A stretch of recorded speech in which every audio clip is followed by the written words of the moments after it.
नमस्कार। आज सुनेंगे रविवार की व्रत कथा।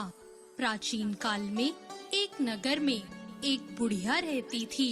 वह हर रविवार सुबह उठकर स्नान करने के बाद अपने घर के आंगन को गाय के गोबर से लीपती, फिर सूर्य देव की पूजा करती और उन्हें भोग लगाकर स्वयं भोजन करती।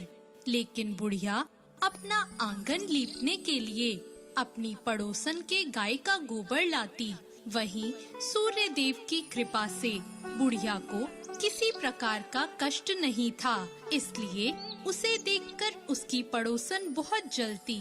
एक दिन रविवार को पड़ोसन ने अपनी गाय को अंदर बांध दिया, जिससे बुढ़िया को गोबर ना मिल सके और घर की लिपाई भी नहीं हो सके। इसलिए उस दिन रविवार को बुढ़िया बिना खाए रह गई और भूखी सो गई। उसे सपने में सूर्य देव ने दर्शन दिए और पूछा कि उसने आज भोग क्यों नहीं लगाया।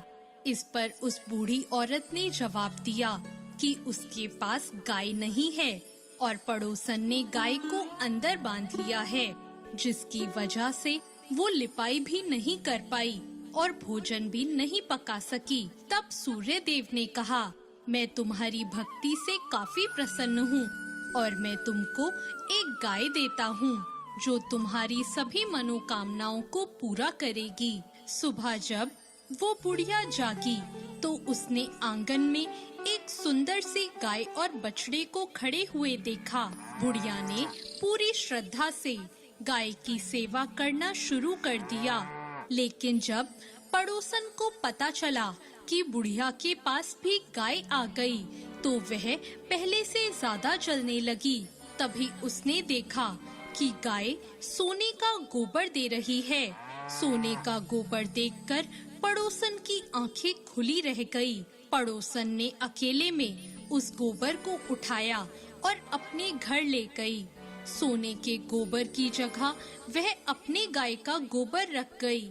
इस तरह लगातार सोने के गोबर को इकट्ठा करके पड़ोसन कुछ ही दिनों में बहुत धनवान हो गई। अब सूर्य देव ने सोचा कि उन्हें ही कुछ करना पड़ेगा। उन्होंने एक शाम तेज आंधी चलवा दी। आंधी के कारण बुढ़िया ने गाय को अपने घर के अंदर बांध दिया और सुबह उसने देखा कि गाय तो सोने का गोबर करती है। उसके बाद वो हर रोज गाय को अंदर बांधने लगी। अब पड़ोसन से सहन नहीं हुआ और उसने राजा को यह बात बता दी कि बुढ़िया के पास सोने का गोबर देने वाली गाय है। राजा ने सैनिक भेजकर बुढ़िया और उसकी गाय को लाने का आदेश दिया। गाय राजमहल आ गई, लेकिन उस दिन उसने सोने का गोबर नहीं, बदबूदार गोबर किया और पूरे महल का वातावरण प्रदूषित कर दिया। उसी रात राजा को सूर्यदेव ने सपने में दर्शन दिए और कहा कि वो गाय केवल उस बूढ़ी औरत के लिए ही है। वह हर रविवार मेरा नियम पूर्वक व्रत करती है और मुझे भोग भी लगाती है, इसलिए भलाई इसी में है कि वह गाय बुढ़िया को वापस लौटा दी जाए। सुबह होते ही राजा ने बुढ़िया को गाय वापस कर दी और साथ ही बहुत सारा धन भी दिया। राजा ने नगर में ऐलान करवाया कि सभी नगरवासी रविवार का व्रत करें और सूर्य देव की पूजा भी करें। सूर्य देव जैसी उस बुढ़िया पर कृपा करी, ऐसी कृपा सब पर करना। कैसी लगी आपको आज की ये कथा? ऐसी और कथाओं के लिए हमारे चैनल भक्ति ज्ञान को सब्सक्राइब करें। धन्यवाद। सोचो, गाना सुनते ही